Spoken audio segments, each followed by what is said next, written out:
Just want to share a few activities that I have prepared and planned for my daughter to do this week for our Easter theme in homeschool. So I want to start with a couple things I found on Amazon. I found this Blue's Clues storybook. It's called Happy Easter Blue.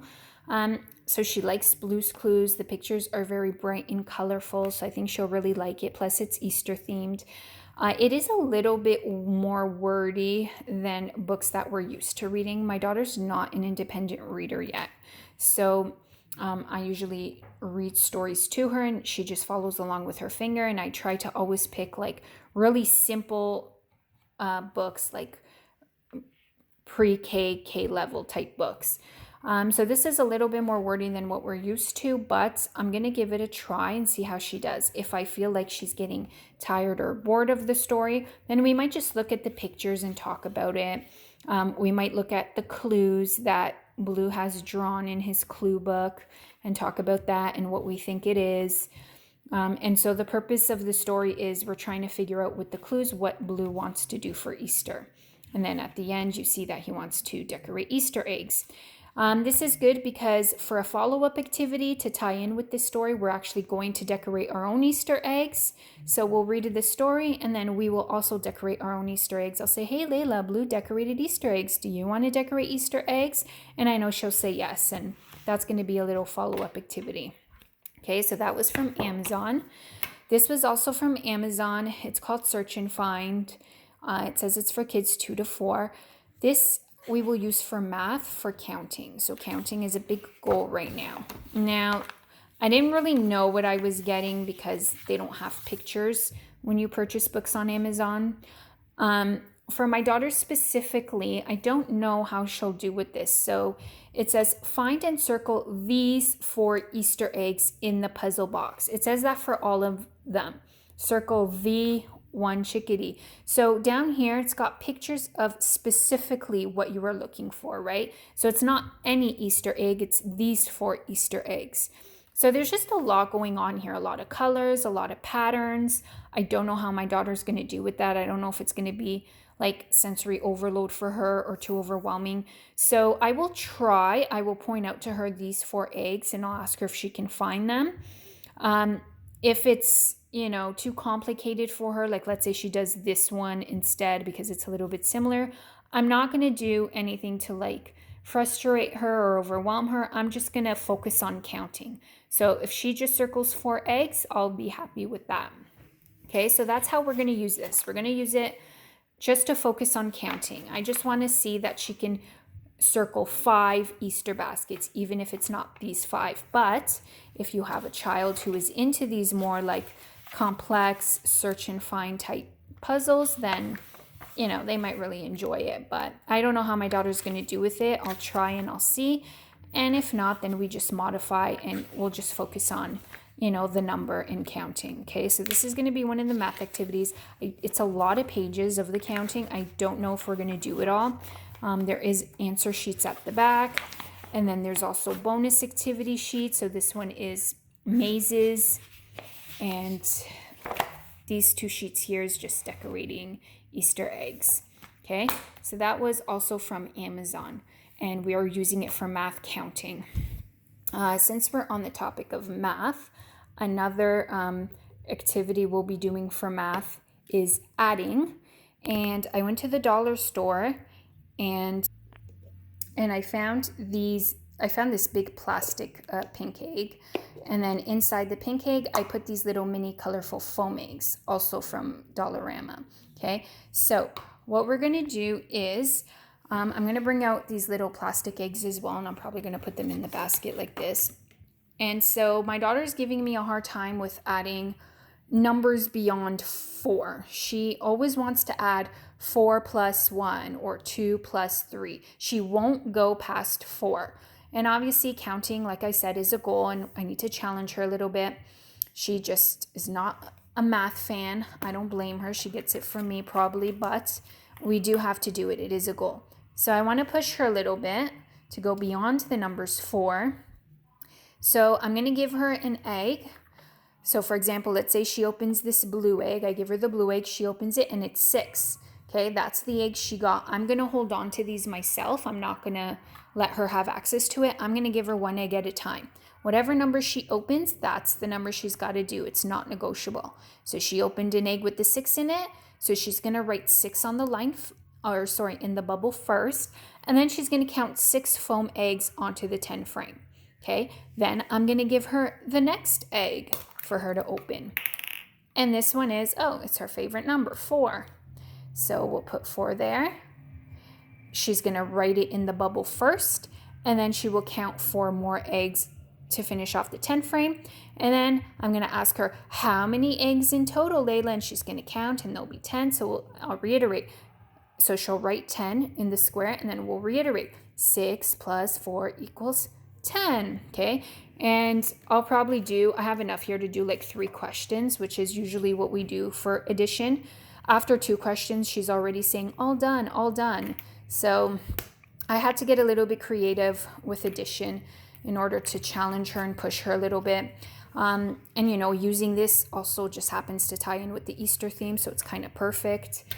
So that's what we're doing for Easter theme math. We're going to add with the foam eggs, and we're going to do the counting, search, and find booklet. Okay. Then for language, in addition to the Blue's Clues stories, I have here more Easter stories. These ones I found on Teachers Pay Teachers, and it's by Mrs. P's Specialties. And the last video I did yesterday, where I was going over resources that I used for my daughter when I was planning her homeschool program, I talked about Mrs. P and how she produces some really great stuff for special education. So there's 3. This is all one file that I purchased from her. And there's 3 booklets. And with each booklet, you get little picture cards and picture card holders to store them on after. I think I forgot to print one because this one I don't have the picture card holder, but it's okay. It's not a big deal. Okay, so this story is, which egg do you see? And this one is just about finding the eggs that are in the basket. So this one is, I see the purple polka dot egg in the basket. So we'd read it. Again, my daughter is not an independent reader. I read it for her, but she has to follow along with her finger as I read. And then she's got to find the purple polka dot egg. It's right there. She would take it and place it here in the square.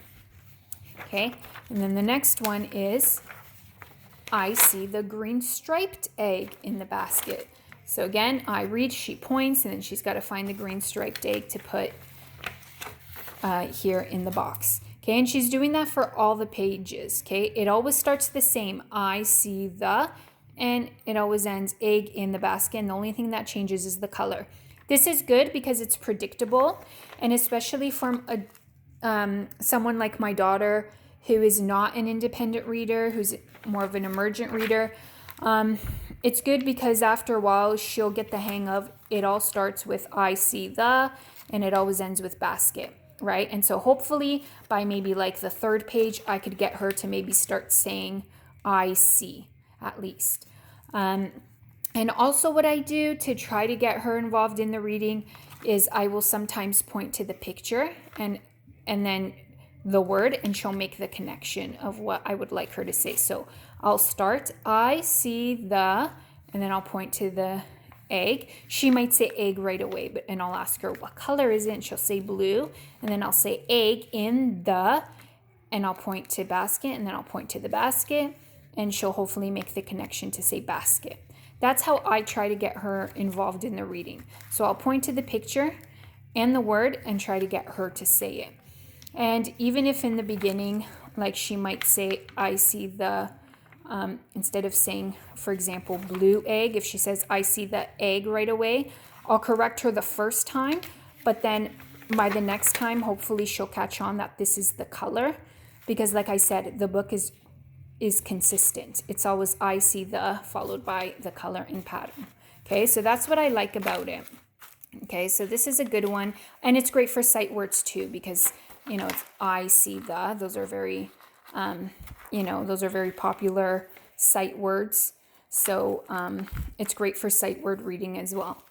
The next one is, can you help the bunny find the eggs? So same thing. She's got the pictures here. I'm going to put these in front of her when we read the story.